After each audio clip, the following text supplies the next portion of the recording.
Hi everyone, मेरा नाम है Seep Pahuja and today is day 2 of our NEET in 10 minute series, जिसमें हम मोस्ट इंपॉर्टेंट एंड थोड़े से डिफिकल्ट टॉपिक्स को कर रहे हैं, जिसके चांसेस आपके नीट में आने के बहुत ज्यादा हैं। तो आज का टॉपिक जो हम लेने वाले हैं that is from photosynthesis in higher plants, जिसमें हम करेंगे डार्क रिएक्शन के दो cycles that is C3 and C4 cycle. इस पोर्शन में क्वेश्चन बनता ही बनता है और ये बच्चे को बहुत दुख देता है। तो आज बेटा फॉर वन एंड ऑल हम इसको खत्म कर देते हैं। तो यार सबसे पहले शुरू करते हैं अपनी फोटोसिंथेसिस। आप जानते हैं फोटोसिंथेसिस में लाइट रिएक्शन हो चुकी है। लाइट रिएक्शन में हमने सोलर एनर्जी को यूज करके क्या बना लिया, एटीपी और NADPH बना लिया, जो कि अपनी एसिमिलेटरी पावर है। मेन पर्पस फोटोसिंथेसिस का है ग्लूकोज बनाना, स्टार्च बनाना, लेकिन अभी तक लाइट रिएक्शन में हमने ये काम नहीं किया। तो हम क्या करेंगे, लाइट रिएक्शन के प्रोडक्ट को यूज करके यानी कि एटीपी और NADPH को यूज करके हम लेकर आएंगे उसे स्ट्रोमा में, जहां पर होगी डार्क रिएक्शन एंड जहां पर होगी फिक्सेशन ऑफ कार्बन डाइऑक्साइड। तो स्ट्रोमा के अंदर बेटा चालू होगा C3 साइकिल। ये साइकिल किसने दिया था, मेल्विन केल्विन ने, इसीलिए इसका नाम क्या है, केल्विन साइकिल। ठीक है, इसका नाम C3 क्यों है अभी आपको पता चलेगा। देखो मेल्विन केल्विन ने यूज किया था radio isotope of carbon C14 and उसने काम किया था ग्रीन एल्गा पे। अब तुम बोले ग्रीन एल्गा पे क्यों किया, आम के पेड़ पे कर लेते, नीम के पेड़ पे कर लेते। एक्चुअली बेटा जिस चीज को ग्रो करना लैब कंडीशन में आसान है उसी पर काम किया जाता है। तो आम का पेड़ लैब में ग्रो करना आसान नहीं है, ठीक है, इसीलिए उसने ग्रीन एल्गा पे काम किया, दैट इज क्लोरेला एंड सेंडेस्मम। ठीक है, अब बेटा इस साइकिल में टोटल 3 इवेंट्स हैं, कार्बोक्सिलेशन, रिडक्शन एंड रीजनरेशन। सबसे पहला क्वेश्चन तो ये बनता है कि इसमें सबसे मोस्ट क्रूशियल इवेंट कौन सा है। तो तुम बोलोगे सबसे इंपॉर्टेंट इवेंट कौन सा है, आपका कार्बोक्सिलेशन है। तो हो क्या रहा है, अपन को CO2 को फिक्स करके बनाना है अपना ग्लूकोज। तो शुरू करते हैं बेटा। आपके स्ट्रोमा में क्या प्रेजेंट है, RUBP दैट इज रुबिलोज बिसफॉस्फेट। ये कितने कार्बन का कंपाउंड है, देखो मेरे साथ साथ सीखते जाना, तुम्हें हर क्वेश्चन सॉल्व हो पाएगा। RUBP कितने कार्बन का कंपाउंड है, तुम बोलोगे 5 कार्बन का कंपाउंड है। इसको मिली CO2, क्योंकि CO2 ही फिक्स करनी है, साथ में मिला पानी।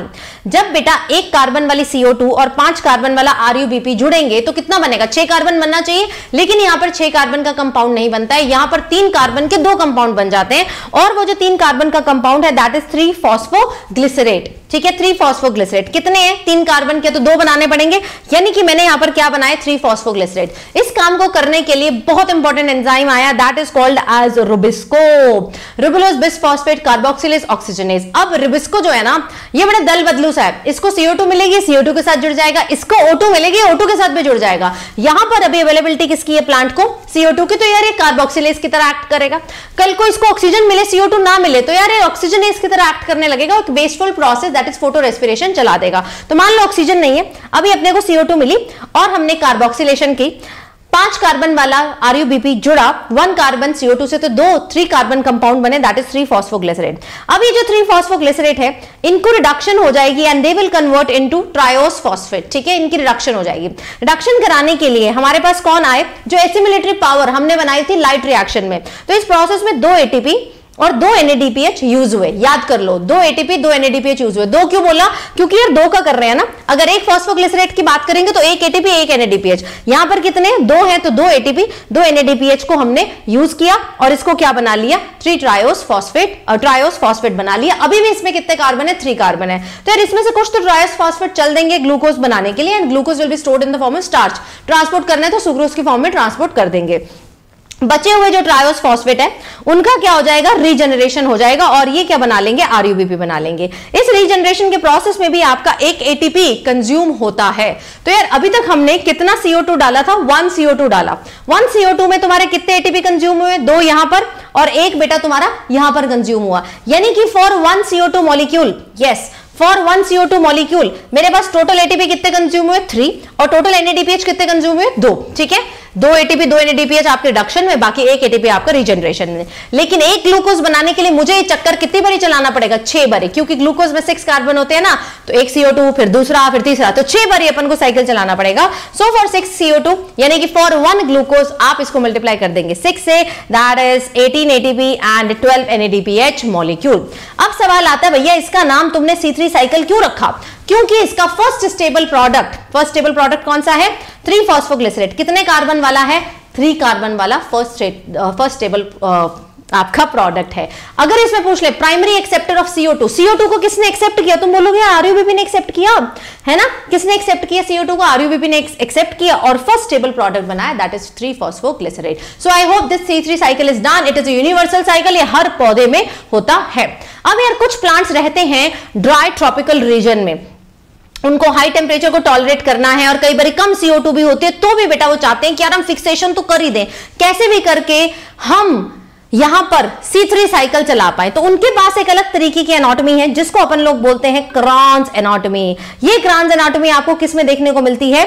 C4 प्लांट्स में। अब 4 क्यों बोला? अगेन फर्स्ट स्टेबल प्रोडक्ट इसके 4 कार्बन का होगा, but let us first understand. So ये जो C4 साइकिल है ये चलता है उन प्लांट्स में जो कि ड्राई ट्रॉपिकल रीजन में। Example is very very very important, that is मेज, एमरैंथस, सॉर्गम एंड शुगरकेन। अब सवाल आता है कि क्या इन चारों प्लांट्स में सिर्फ C4 चलता है? नहीं भैया, C4 अल्टीमेटली CO2 को दे रहा है C3 को। C3 का चक्कर तो चलना ही चलना है। यहां पर एक एक्स्ट्रा मैकेनिज्म है जिससे हम CO2 कंसंट्रेशन बढ़ा दे रहे हैं C3 के लिए। तो यार ये पौधे ऐसे होंगे जिनमें C3 भी चलेगा और C4 भी चलेगा। अब इन प्लांट्स के बाद एक स्पेशल टाइप की एनाटॉमी है, जैसे वो रीथ लाइक अरेंजमेंट नहीं होता जो श्रद्धांजलि चढ़ाते हैं, गोल गोल से फ्लावर्स होते हैं, उस टाइप का अरेंजमेंट है जिसमें आप देखेंगे कि बड़े closely packed bundle sheath sales हैं जिनकी थिक वॉल है, याद रखना है थिक वॉल है, और अंदर ये अंदर वाले बेटा आपके बंडल शीथ सेल है जिनकी थिक वॉल है, ये ब्लू वाले आपके, और बाहर आपको क्या दिखाई दे रहे हैं बेटा? मेसोफिल सेल दिखाई दे रहे हैं। अब यहां पर देयर इज अ कैच। वहां हम देख रहे थे इन C3 प्लांट्स सारा माल मसाला किस में प्रेजेंट था? मेसोफिल में प्रेजेंट था, वहां बंडल शीथ का कुछ था ही नहीं। यहां पर जो है ना मेसोफिल के पास रुबिस्को नहीं है, भैया इनको C3 तो चलाना है, तो रुबिस्को अपने ने किसको दे दिया है? बंडल शीथ को दे दिया है। तो मेसोफिल के पास एक अलग एंजाइम है जिसका नाम है पेपकेज, और रुबिस्को नहीं है। इसका ऑपोजिट प्रेजेंट है थिक वॉल बंडल शीथ में जिसमें आपका रुबिस्को है और पेपकेज नहीं है। चलो जी आ जाते हैं इधर C4 साइकिल में। तो C4 साइकिल की शुरुआत करते हैं मेसोफिल में। याद रखना है मेसोफिल के पास रुबिस्को नहीं है, तो यार CO2 आया, CO2 को कौन एक्सेप्ट करेगा? RUBP तो कर नहीं सकते हैं क्योंकि इनके पास रुबिस्को नहीं है। अब CO2 को एक्सेप्ट करने वाला एक 3 कार्बन कंपाउंड है जिसका नाम है फॉस्फोइनोल पाइरुवेट, पेप। ठीक है, पेप है। देन बेटा ये 3 कार्बन पेप के साथ एक और CO2 का कार्बन जुड़ेगा तो कितने कार्बन वाला कंपाउंड बनेगा? 4 कार्बन वाला ना। तो यहां पर अपने पास 4 कार्बन वाला बन चुका है ऑक्सैलो एसिटिक एसिड। तो first stable product is 4 carbon, that is why the cycle is called as C4 cycle. पहली चीज। दूसरा बेटा प्राइमरी एक्सेप्टर यहां CO2 का कौन है? कौन है बेटा? पेप है। तो ये 4 carbon oxalo acetic acid convert होगा आपके मैलिक एसिड या एस्पार्टिक एसिड में। ये सारा काम कहां हो रहा है? आपके मेसोफिल सेल में हो रहा है। देन बेटा मैलिक एसिड प्लाज्मोडेस्माटा को क्रॉस करते हुए आ गए अपने अगले बंडल शीथ सेल में। बंडल शीथ सेल में बेटा एंट्री लेने के बाद ये 4 कार्बन मैलिक एसिड कन्वर्ट होगा 4 कार्बन पाइरुविक एसिड में, 3 कार्बन पाइरुविक एसिड में। ठीक है, किस में कन्वर्ट होगा? 3 कार्बन, रुक जाओ। So it will convert into 3 carbon pyruvic acid. अब यार 4 में से तुमने 3 यहां पर निकाल दिए तो 1 बच गया। ये जो 1 बचा वो क्या है? वो CO2 है। ठीक है, ये CO2 बेटा अब बंडल शीथ के C3 में एंट्री मारेगा क्योंकि इसके पास रुबिस्को है। C3 में एंट्री मारेगा तो यार 3 ATP और 2 NADPH यूज हो जाएंगे पर CO2 मॉलिक्यूल। अब यार पाइरुविक एसिड वापस जाएगा किस में? मेसोफिल सेल में, और मेसोफिल सेल में बेटा रीजनरेट हो जाएगा इनटू पेप। तो 3 कार्बन पाइरुविक एसिड को वापस लेके गए और बना दिया दोबारा से पेप।